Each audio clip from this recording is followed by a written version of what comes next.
I recently released a podcast with brain expert Jim Quick, where we talked a lot about neuroplasticity. And this is something you also cover in the book. Drawing from Dr. Daniel Siegel's research, someone you talk about in the book on interpersonal neurobiology, how does this neurobiology profoundly impact the social nature of our nervous system, both in our relationships that are platonic or romantic? And what does this have to do with our well being and physical safety in today's individualistic culture that we find ourselves in? Even just starting with this concept, while I do think a lot of society is driven to celebrate the individual, a lot of our society is structurally set up to separate us from other individuals. The reality that began in our early existence when we're born and will continue throughout our entire existence here of being a human, which is that we need connections to other people. And I think a lot about our ancestors and how not only was there physical safety that was gained when there was groups joining together, there was emotional safety and emotional support. And that really highlights Dr. Dan Siegel's work and all of those that came before that have really spoke about the nervous system and how integral it is in terms of the entirety of our existence, and really understanding the basic need of the nervous system, which is those points of co-regulation and the natural interconnectedness that exists between us always.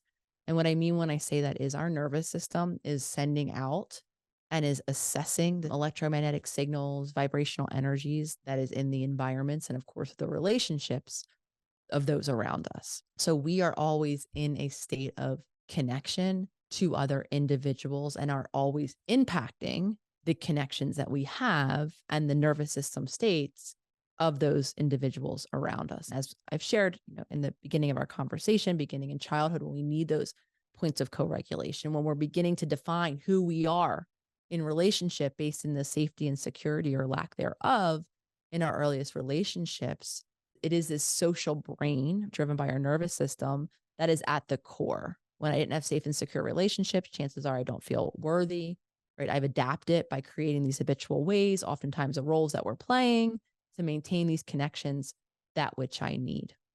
And as we continue to then go about life, if our nervous system is always in one of those nervous system responses that I went very quickly over earlier, or is sending out messages of stress or of threat, then the dominoes, I think of it like dominoes, the impact I'm having on those around me is I'm cranking up, I'm turning up the volume of the stress in my relationships and in my communities. Who's across the room from me right now, if I'm in a stress mode, I don't have to say anything. And I think many of us have had this experience, right? You walk in a room and you can feel the vibe. You maybe know when there was just an argument, even if there's quiet at this point, you just feel. And what you're feeling is the state of stress and tension and threat in the nervous systems of those around you. Because in childhood, we had that co-regulation, the calm, grounded, peaceful nervous system with which to co-regulate, with which to discover ourselves so that we can feel safe, right? Just being who it is that we are. Now we're reversing those signals. So anyone I interact with, instead of feeling the tension that I'm carrying, the stress, ultimately feeling threatened by my physiological being without me even saying anything threatening, now the signal that they're going to receive is one of calm, grounded presence. And I don't know, maybe some listeners have even heard people comment, oh my gosh, I feel calm and grounded and at peace around you. So I just like to illustrate that kind of state of that social brain driven by our nervous system and its impact to the entirety of our being, right? When we're not safe to express ourselves, as we were talking about earlier, I'm only worthy when I'm achieving, right? It's going to impact how I am in the world when I'm not feeling or being truly who I am, or if I'm in that state of reactivity because I'm upset personally because someone's not considering me. Now I'm not only impacting myself because I don't feel safe to be who I am, to express my real wants and needs, to share myself vulnerably. Now I'm impacting all of my relationships and all of the world around me. And the empowerment, I think, and I hope that people take away from this conversation, from my book or any of my work, is going back to those two concepts of change, two steps of change.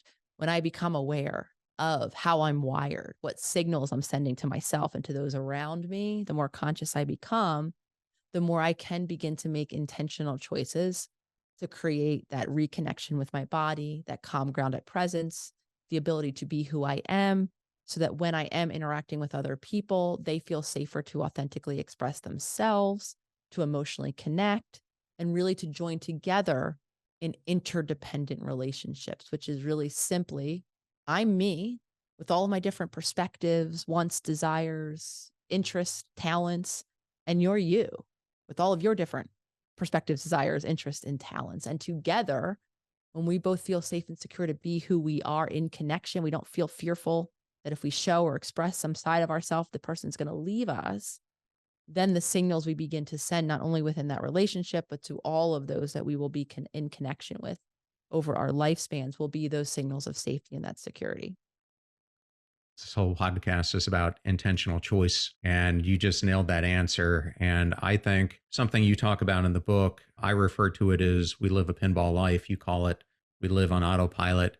And to me, when you can learn how to use intentional choice as something that I call deliberate action, that is really the key to breaking these mindset and behavior cycles that people find themselves in.